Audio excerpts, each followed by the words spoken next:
Welcome back to the deep dive. Getting that first job after graduation, it's a topic I know a lot of you are thinking about. Yeah, especially with the job market being what it is these days. Right.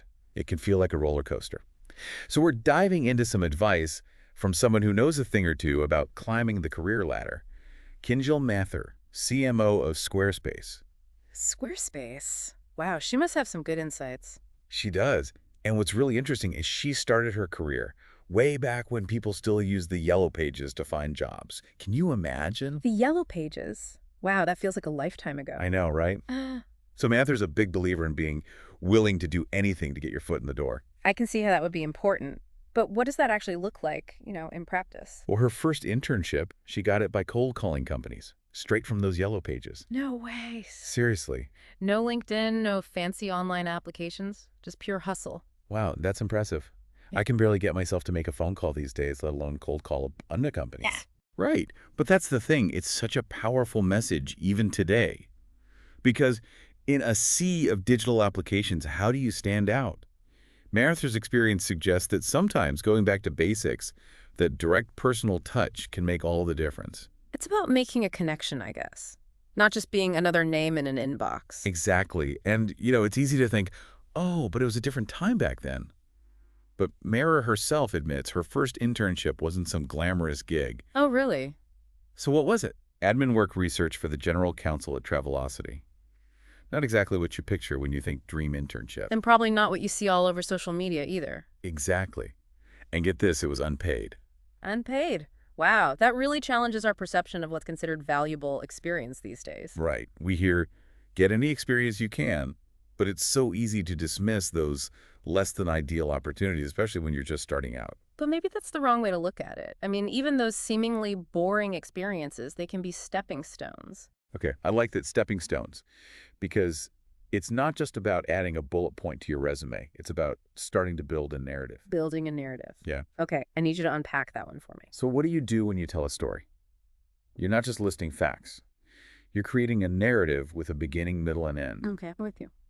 So with your career, it's about crafting a story around your experiences that showcases your skills, your drive, what you're looking for. Even if your first internship is answering phones or filing paperwork, you can still talk about what you learned, the initiative you took, and how that experience relates to your career goals. So you're saying even an unpaid internship at Travelocity becomes less about just some admin work and more about, say, developing organizational skills or gaining exposure to the fast-paced world of travel. Exactly.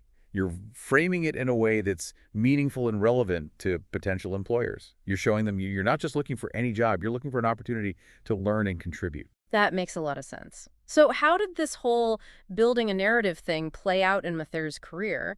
Did that early experience at Travelocity actually help her land better opportunities later on? It did. It really did. That's where we see this snowball effect she talks about. Her time at Travelocity might not have been glamorous, but it gave her a story to tell in interviews. It showed she was willing to put in the work even if it wasn't the most exciting stuff. And that willingness to learn to start from the bottom, I bet that resonates with hiring managers even today. Oh, absolutely. It shows potential, not entitlement. And you know what's so cool about Mathur's story? It's not unique. We found some amazing examples of recent grads who landed jobs through that same kind of hustle. Okay, I'm all ears. Tell me everything. So there's this woman, Ashley Spiliopoulou. She was set on working for this company called EmergeRight. But instead of just submitting a typical application, she sent a proposal to hustle straight to the founder through Instagram. Hold on, a proposal to hustle through Instagram. Okay, I'm already intrigued. Right, not a formal resume or cover letter, a proposal to hustle. Talk about bold. That takes guts. Yeah. And it shows she gets it. Yeah. Understands the company culture, the value of standing out. Exactly. And guess what? It worked. She's a senior account executive there now. No way. That's incredible. Okay, I have another one for you. Basant Shanuda wanted to work at LinkedIn, but she didn't just apply online.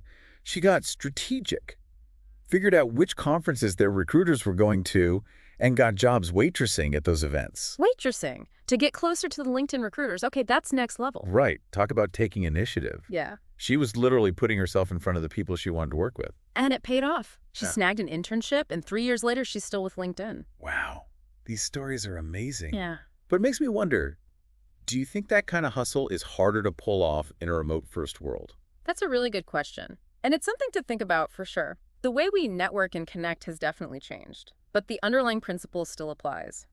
It's about being creative, finding ways to stand out from the crowd, showing genuine interest, and demonstrating your value, even without years of experience to back you up. It's about going that extra mile. And you know what else? Ayala Lisowski's story really highlights that. She was working at a pizza place while in college. Not exactly the typical path to a dream career, right? Not usually, but I'm guessing she found a way to make it work. She did. She started wearing her university cap to every shift. And if a customer asked about it, she'd launch into her elevator pitch. See, that's what I'm talking about, being resourceful, Yeah. making every interaction count. Even a pizza place can become a networking opportunity with the right mindset. And it worked.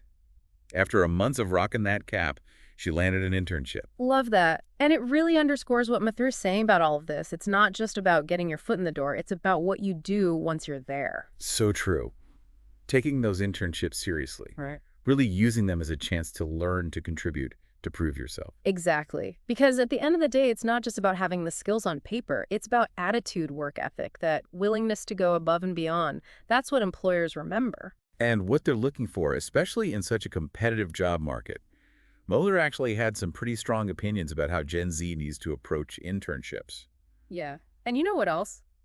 Mother had some pretty strong opinions about Gen Z's approach to internships these days. Oh, yeah. She didn't hold back, did she? Especially with that whole ditch the laundry list of demands thing. Right. It definitely got people talking. But I think it's important to understand what she was actually saying.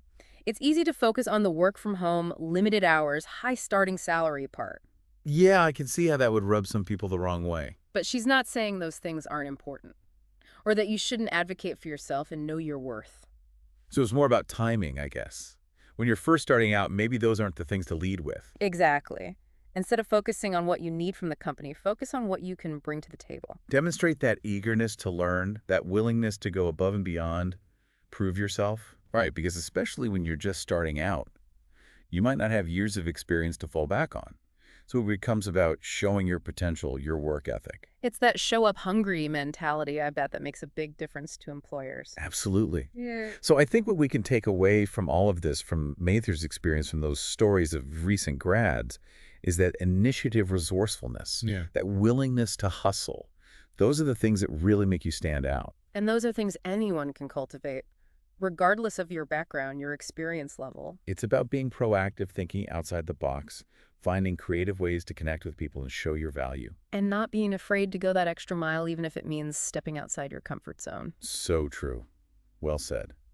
And on that note, we're about at the end of our deep dive this week.